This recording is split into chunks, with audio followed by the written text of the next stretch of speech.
여러분 안녕하십니까? 이충건입니다. 오늘은 윤 대통령의 최후 진술, 비상계엄 불가피성을 공감하고 헌재의 재판 진행이 잘못되었으며 문형배 등 좌편향 판사들은 사퇴해야 하고 인용되면 대대적인 국민 저항이 예상된다라고 하는 내용을 가지고 말씀을 드리겠습니다.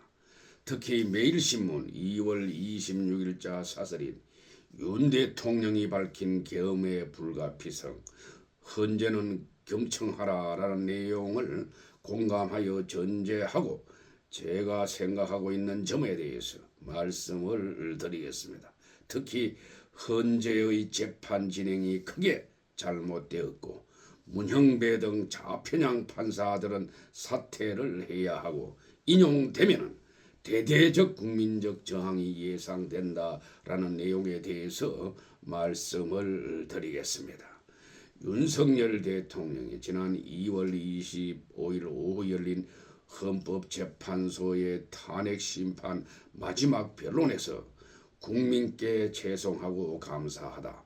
12.3 비상계엄 선포는 무력으로 국민을 억압하는 것이 아니라 주권자인 국민들에게 이 나라가 지금 망국적 위기 상황에 있음을 직시하고 이를 극복하는 데 함께 나서 달라는 절박한 호소였다라고 하면서 잔여 임기에 연연하지 않고 개헌과 정치개혁에 최선을 다하겠다고 밝혔습니다. 윤 대통령은 국방부 장관에게 대국민 호소용 목적을 분명히 밝혔으며 소수병력, 비무장, 경험 있는 장병을 투입할 것을 요구했다고 밝혔습니다. 아울러 현재 대한민국이 처한 상황을 북한 등 주권 침략 세력과 내부 반국가 세력이 연계해서 안보를 위협하는 국가 존립 위기 상황이라고 밝혔습니다. 그럼에도 야당은 국정원 대공수사권을 박탈해서 간첩이 활개치도록 놔두었고 경찰 특활비 전액을 삭감했습니다. 공직자 줄탄핵으로 헌정 질서 붕괴로 치달았습니다. 정치적 목적을 위해서 국회 권한을 악용하는 것은 국헌 문란이라고 했습니다. 헌법 제77조 1항은 대통령은 전시, 사변 또는 이에 준하는 국가 비상사태에 있어서 법률이 정하는 바에 의해서 계엄을 선포할 수 있다고 규정하고 있습니다. 전시, 사변 또는 이에 준하는 국가 비상사태에 대한 판단은 대통령 몫입니다. 그렇다면 헌재의 탄핵 심판은 작금의 상황을 국가 비상사태 상황으로 볼 수 있느냐를 먼저 따져야 할 것입니다. 현대 국가는 대규모 화력을 동원한 전쟁 같은 경성적 위험뿐만 아니라 정치 공작과 심리전 등 하이브리드 전쟁 위험에 노출되어 있습니다. 북한 등 외부 세력과 우리나라 내부 세력이 호시탐탐 체제를 위협하는 것은 주지의 사실입니다. 윤 대통령 변호인 측은 이런 상황에서 국회의 탄핵 남발로 인한 사법부 기능 마비, 국회 입법 폭주, 야당의 정부 예상 일방 삭감 등으로 인한 정부의 정상적 작동 불능을 윤 대통령은 국가 비상사태로 판단했다고 밝혔습니다. 이건 일리 있는 내용이고 이번 비상사태에 대해서는 민주당이 빌미를 주었기 때문에 민주당도 상당한 책임이 있다고 저는 보고 있습니다. 그리고 헌법 제65조 1항은 탄핵 소추의 여건으로 직무집행에 있어서 헌법이나 법률을 위반한 때라고 명시하고 있습니다. 여기에 불법의 중대성이라는 기준이 추가되어 있습니다. 현재의 결정은 윤 대통령이 과연 헌법을 중대하게 위반했는가를 면밀하게 따질 수밖에 없습니다. 윤 대통령의 12.3 비상계엄은 사실상 2시간 30분 만에 끝났습니다. 국무회의를 거쳐 해제까지는 6시간이 소요되었습니다. 동원 등 계엄군 숫자는 소수였고 계엄군은 국회의원 체포를 시도조차 하지 않았습니다. 국회의원들을 끌어내라고 했다는 각종건 전 특수전 사령관의 정언은 오락가락했습니다. 요인 첩보 명단을 공개한 홍장원 국가정보원 1차장의 진술은 여러 번밖에 없고 그가 제시한 메모는 신뢰성을 의심받고 있는 상황입니다. 나아가 국회가 계엄 해제 요구안을 의결하자 곧바로 계엄을 해제했습니다. 중대한 불법으로 간주할 만한 행위로 보기 어려운 것입니다. 비상계엄 직후 더불어민주당은 비상계엄을 내란으로 규정을 했습니다. 절대 의석을 무기로 내란으로 단정한 것도 문제가 있습니다. 하지만 이는 정치적 프레임일 뿐 헌재의 재판은 달라야 합니다. 적법한 절차와 공정한 심리를 통해서 윤 대통령을 파면할 만한 중대한 불법을 확인해야 하는 것입니다. 그러나 헌재는 그렇게 하지 않았습니다. 형법 제87조에 의하면 내란으로 인정되기 위해서는 대한민국 영토의 전부 또는 일부를 장악하고 대한민국의 국가 권력이 미치지 못하게 하거나 국헌문란의 목적으로 하는 폭동이 있어야 한다. 그랬는가? 형법 제91조에 의하면 국헌문란은 헌법에 의해서 설치된 국가기관을 강압해 의회 전복 그 기능 행사를 무력화하는 행위가 있어야 한다라고 되어 있는데 그랬는가 묻지 않을 수 없다. 헌재는 윤 대통령 탄핵 심판 내내 편파 불공정은 물론이고 위법 재판 논란에 휩싸였습니다. 문형배 헌법재판소장 권한 대행을 비롯해서 이미선 정계선 재판관의 좌편향 이념 성향 우리법 연구의 소속이었죠. 정계선 재판관과 국회 대리인단의 인적관계 등 잡음이 끊이지 않았습니다. 출근 2일 만에 탄핵 소추대 직무가 정지된 이진숙 방송통신위원장에 대한 탄핵 심판에서는 정치적 성향에 따라서 4대4로 엇갈린 결정을 내렸습니다. 헌재의 결정이 공정한 심리 절차에 따른 것이 아니라 이념적 성향에 따른 결정이라는 비판을 받기에 충분했습니다. 헌재가 윤 대통령 탄핵 심리 과정에서 보여준 이념 편향성 논란도 모자라서 최종 결정까지 정치적 이념에 휘둘린 판결을 내린다면 엄청난 국민적 저항에 직면하게 될 것이다. 헌재는 어떤 정치적 고려도 없이 국민들이 납득할 만한 결정을 내려야 한다. 그렇지 않으면 대대적인 국민적 저항을 받을 것이다 라고 하는 것이 매일신문의 사설 내용입니다. 저는 이 사설에 대해서 전적으로 공감합니다. 그리고 제가 느낀 점에 대해서 말씀을 드리겠습니다.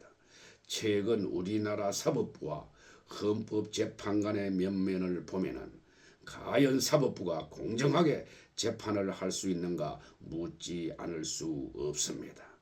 단언코 저는 공정한 재판을 할 수 없다고 봅니다. 사법부에 썩은 좌편향 판사들과 헌법재판소에 4명이나 되는 좌편향 판사가 있기 때문에 헌법재판소도 공정한 판결을 하기가 어렵다고 봅니다. 저도 처음에는 윤 대통령이 비상계엄을 선포한 것은 잘못되었다고 보았습니다. 그러나 진행 과정을 보니까 이제는 아니다. 이제는 대통령 탄핵이 기각되어야 된다고 보고 있습니다. 그 이유에 대해서 설명을 하겠습니다. 좌편향 판사들은 한번 들어보길 바랍니다. 먼저 올해 예산에서 윤 정부가 추진한 주요 사업의 예산을 대폭 삭감을 했습니다. 이재명이가 주장하는 예산은 반면에 크게 증액시켰습니다. 특히 대통령 특수활동비는 문재인 당시에는 1년에 80억 내지 90억이 배정되었습니다. 윤 정부 들어서는 2024년에는 37억, 올해는 제로로 전액 삭감하여 대통령의 손가발을 묶었습니다. 게다가 대법원장을 비롯한 이재명 수사검사 등을 28차례 주요 인사를 탄핵하여 비상계엄의 빌미를 민주당에 준 것입니다. 저는 이번 비상계엄도 민주당도 상당한 책임이 있다고 봅니다. 그런데 한심한 국민의힘 의원들은 이에 대해서 한마디도 못하고 그렇게 끌려가고 있습니다. 그래서 한국사 일타 강사 전한길 씨가 국민의힘 의원 108명보다 더 낫다고 하는 것이 세간의 평입니다.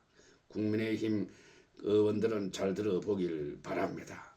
국민의힘 의원들 중에서도 윤상현, 김기현, 나경원 의원 등은 그래도 할 말을 하고 있는 것 같습니다. 이들 의원들의 노력에 경의를 표합니다.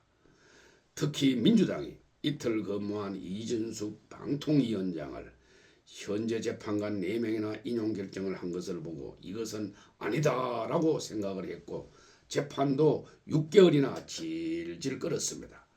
그런데 대통령 재판은 왜 일주일에 2번씩이나 문영배가 쏟게 했고 전반기에는 대통령 측 변호인들에 대한 바른 것도 충분히 주지 않았고 그 다음날 질문할 것을 사전에 써내라고도 했습니다. 참 한심한 재판이 아니었나 말하지 않을 수가 없습니다. 그래서 현직의 춘천검사장도 일제 강점기 재판보다 더 못하게 진행하고 있다라고 비판한 적이 있습니다. 게다가 문형배 현재 대행은 2009년부터 사용하던 개인 SNS에서 굳이 분류하자면 우리 법 연구회 내부에서 제가 제일 왼쪽에 자리 잡고 있을 것이다 라고 하는 등의 글을 남겼고 특히 그는 좌파 성향 판사 모임인 우리법 연구회 회장을 지냈습니다. 이런 자를 문재인이가 임명을 했습니다. 참 한심한 임명이 아니었나 생각하지 않을 수 없습니다. 현재는 중도 성향의 판사들을 임명하는 것이 철칙인데 문재인은 국가정보원의 대공수사권도 박탈을 했고 완전히 친북 정책을 추진했는 자입니다. 이미선 헌법재판관의 경우도 기존 재산 논란 외에도 친동생 이상희 변호사가 윤석열 퇴진 특별위원회 부위원장이고 이번 사태에 대해서 내란이라면서 대통령 탄핵을 외치고 있습니다. 정정민은 우리나라 주적이 누구냐라고 묻는 국회 청문회에서 대답도 못한 자입니다. 우리나라 주적은 북한인데 여기에 대해서 북한이라고 말도 못하는 자가 무슨 헌법재판소 재판관 자격이 있는지 묻지 않을 수 없습니다. 이 자는 김명수가 추천을 했고 윤 대통령이 임명한 자입니다. 정계선 재판관의 배운 자는 국회 측 대리인 변호사와 같은 법인에 근무하고 있습니다. 이상의 내용을 보면은 문형배, 이미선, 정계선, 정정비 헌법재판관은 공정해야 할 헌법재판소 재판관으로서 자격이 없습니다. 따라서 사퇴해야 정상일 것입니다. 그것이 헌법재판소가 우리나라 최후의 보류인데 이들이 정하고 있다 하는 것이 말이 되는지 국민 여러분들은 한번 생각해 보길 바랍니다. 그리고 우리나라 최고의 헌법학자로 인정받는 경희대 법학전문대학원 허영 교수는 처음에는 비상계엄을 비판했지만 최근에 와서는 또 바뀌었습니다. 12.3 비상계엄 이후 거대 야당 주도로 국회에서 윤석열 대통령 탄핵 소추안이 가결되어서 헌법재판소에서 탄핵 심판이 진행되고 있는 가운데 위법, 불공정 등 논란에 휩싸인 헌재 재판에 민심이 폭발해서 행여 파면 인용 시 헌재가 내놓은 결과를 국민 다수가 인정하지 않는 것은 물론이고 현재가 가루가 되어서 없어질 수도 있을 것이라는 헌법학계의 무서운 경고가 나왔습니다. 허 교수가 전날인 2월 13일 신동아와의 인터뷰에서 허 교수는 법률 전쟁 중인 정치재판에 학자의 양심을 걸고 바른 소리를 던졌습니다. 허 교수는 헌재가 답변서 제출기일 7일 보장하지 않고 공판 준비기일 일방 지정, 현재 단독으로 8차 변론기일 지정, 단서조항 어기면서 내란 수사 서류 송부 촉탁, 5차 변론부터 피고인에게 보장된 증인신문 참여권 박탈, 논란의 중심인물 홍장은 매무의 진위 여부, 공정성 논란에 휩싸인 우리법 연구회 출신 40억 임명 문제, 한덕수 대통령 권한대행 탄핵안부터 각하 여부, 대통령 탄핵 17차례 변론, 박근혜 탄핵 17차례 변론, 윤석열 대통령 8차 변론으로 졸속 심판 등을 거론하며 특히 이런 식으로 대통령을 파면하면은 헌법재판소가 가루가 돼서 없어질 수도 있다고 지적을 했습니다. 모두 맞는 말씀입니다. 특히 우리 국민들은 알아야 합니다. 국민이 정치에 무관심하다면은 가장 저질스러운 인간들에게 우리나라가 지배당한다는 것은 역사의 진리입니다. 그래서 국민 여러분도 반드시 알아야 될 것입니다. 이틀 근무한 이준숙 방통위원장을 탄핵 인용하고 좌파 편향 의식을 가졌다는 한 문형배, 이미선, 정계선, 정정미 등은 판사 자격이 없습니다. 헌법재판관은 공정성을 최고의 가치로 해야 존립 근거가 있습니다. 사법부는 이재명 대표의 재판은 얼마나 질질 끌고 있는가 묻지 않을 수 없습니다. 윤 대통령 탄핵을 일주일에 2번이나 하면서 속전속결하는 이유는 무엇인지 묻지 않을 수 없습니다. 추가 증거가 나올까 겁이 나서 그렇게 빨리 하는지, 거짓 증언들이 탄로 날까봐 그렇게 빨리 진행했는지 묻지 않을 수 없습니다. 그래서 헌재 재판관 문형배, 이미선, 정정미, 정계선 재판관 4명은 상기의 내용과 같이 헌법재판관 자격이 없다고 봅니다. 대다수의 국민들은 그렇게 볼 것입니다. 아마 50% 이상은 그렇게 볼 것으로 생각을 합니다. 특히 한국사 일타 강사 전한길 씨는 이들과 마은혁 재판관이 임명되면 이들 포함해서 2025년 헌법재판소 재판관 을사오적이라고 했는데 공감하는 내용입니다. 헌재에서 일방적으로 마은혁이를 임명하는 것도 크게 잘못되었다고 보고 대통령이 재가를 해야지만이 효력이 있다고 봅니다. 우리나라 사법부의 최후 보료인 헌법재판소에 이렇게 좌편향 재판관이 많다니 큰 문제가 아닐 수 없습니다. 저는 우리나라 국가 장래가 걱정이 되어서 이 방송을 하게 되었습니다. 제 영상을 끝까지 시청해 주신 여러분들께 감사의 말씀을 드립니다.